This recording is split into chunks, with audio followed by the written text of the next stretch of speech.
Is it time? If Fletcher Cox has a good year, a productive year, do you try to trade him? This is a question that we have to ask ourselves. He's up there in the 30s now. He's up there in the 30s. How long do you plan on keeping the dude? And how long do you plan on just keep paying him? He's going to want to keep getting paid. We already know he gets a $100 million man. But he has been on a decline. And what do I tell y'all? Trading is just like trading in stocks. Now, I'm not a stockbroker. I don't really know what I'm doing. But I do know you buy low and you sell high. Damn, Fletch kind of messed that up for us, man. All you had to do was have a good, productive year. Instead, you come out with that bull crap. Man, yo, that. A G L E S. Eagles! Eagles! Say fly, Eagles, fly. Fly, Eagles, fly. Fly, Eagles, fly.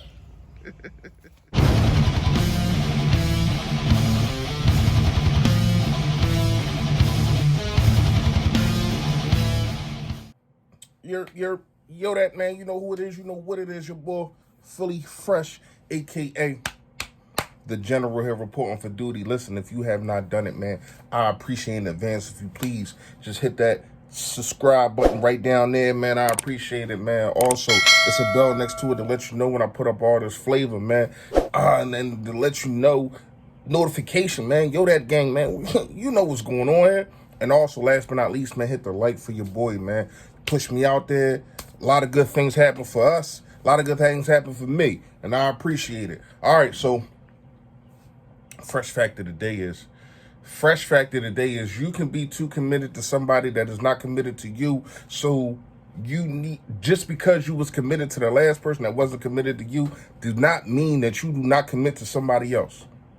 Because you could be losing out, and then so could the other person if you're just taking in on what happened because of the last situation. And that goes with a relationship, that goes with a friendship, that goes with anybody that's dealing with your money, any type of relationship that can go on too. You do not want to hold somebody accountable for something that they did not do just because somebody else did something in the past to you. You don't. And I'm going to say this, Fletcher Cox, I am holding you accountable for us not being able to trade you. I'm not blaming Howie, even though I made videos last year saying that I would have traded him last year. I would have traded him at the end of the season last year because I didn't feel as though Fletcher Cox was getting better. When you look at it, and I keep saying this, yes, I keep bringing it up, because we go from 2016 and now it's 2022. But when it 2016, 2017, it was Aaron Donald, it was Fletcher Cox, and it was really nobody else. I mean, you had guys on the uprise. The dude from the Jets, he didn't get drafted yet. It was a couple other guys that wasn't in the league yet. So those two guys was the top defensive tackles. Aaron Donald's career went up. Fletcher Cox's went down after we won a Super Bowl. But when you look at it, look at what Aaron Donald has around him, and then look at what Fletcher Cox has been playing with. Pause. But you get what I'm saying. You got Hargraves. You got the Michael Bennett's. You got the Timmy Jernigans. You know, I mean, you got real ballers that's been next to this guy. So they're saying, oh, well, he gets double teamed. So does Aaron Donald.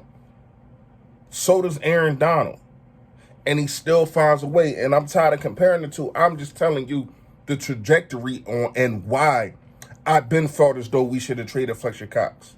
So now you get nothing for him and hoping, and I don't want to say begging and pleading that he does come back, because even though he's not on a level of what was getting paid for, $100 million, he's still a guy that has been a run stopper. You know what I mean? Like, not gonna lie to you, in 2019, you did see when he, when he went out in the whatchamacallit game in the when the Saints in the playoffs, when the Saints ran that fake punt, you seen the trajectory of the game being different and how they was able to run the football up the middle. So I'm not going to sit here and say that Fletcher Cox is not a guy that has not been, not a force, but has been stable on a defensive line. But I am telling you that Fletcher Cox is replaceable. So when you look at the situation, me personally, I would have liked to have traded for him last year and got something for him. So you're giving him up now with a hope that he signs back on a new contract. No, because he can still, you see these wide receivers getting paid. You see what Christian Kirk has got. You think he deserves that money? I mean, it is what it is. He got the money. And I'm not hating on the man, but when you look at his stats, never even had 1,000 yards, and he still getting paid 85. So guys are overpaying. Teams are overpaying for these guys, especially a guy like Fletcher Cox, who people are probably believing, oh well, they're not using them right. He come over here, he can be dominant. So bye Fletcher Cox. He's not. I'm sorry. I don't believe that he's a type of guy that's going to say, oh, let me take a family discount after y'all just cut me. Y'all cut me and put a stain on my legacy. I have been cut from a team. I went from superstar to being cut from a team. That's a stain on my legacy. We didn't part ways. I was cut. So I don't think that he's coming back. And I don't want the Philadelphia fans to think that he's coming back neither. So you got that, right?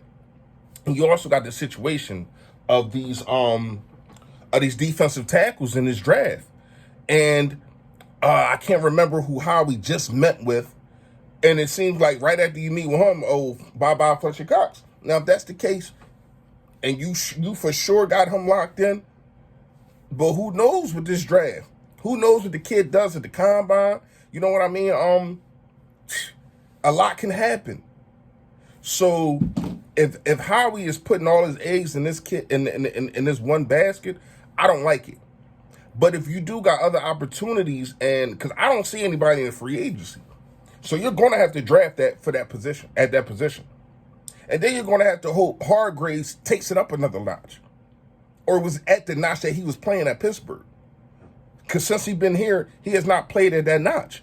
Probably the first 4 games of this season, I'm going to say. I don't know what happened after that. Maybe they started doubling him more and started leaving Fletcher Cox just one-on-one. But what I can say is, now you get nothing for him. And I'm not going to blame that on Howie, even though I was beating the table saying you needed to trade him. People thought I was tripping. But now look at this situation. Now you have nothing for him. Nothing. I mean, that could be, I don't know how you can make a good situation out of that. Out of not getting nothing for a guy that you was paying $100 million to, a guy that you drafted in the first round. He has been here a while. You did get a Super Bowl out of him. I get it. I understand it. But if you would have traded him last year, this is the problem that I think that Howie Roseman and Jeffrey Lurie have by holding on to these players that are digressing right in front of our eyes just because probably they've been here or they won a Super Bowl. We've seen it with the Alshon Jeffries. We've seen it with Deshaun Jackson, even though I love Deshaun Jackson. We've seen it with Deshaun Jackson. We've seen it, we seen it with Jason Peters. We ain't even going to try to bring that up. Don't make me go back down that lane. We seen this. Get what I'm saying? So I think that our GM and our owner need to take some consideration on looking at these players and looking how if they're still developing, if they already hit their peak, or if they're going downhill. Evaluate that, and that's how you construct whether you're keeping these guys, you're going to pay them, or you're going to bring them back. Let me know what y'all think in the comments, because we're going to have to look at some of these D tackles in the draft, because that's where we at right now. That's one of them first round picks needs to go to that draft. Let me know what y'all think in the comments, man. Y'all already know. Stay Philly. Stay fresh, y'all. Yo, that.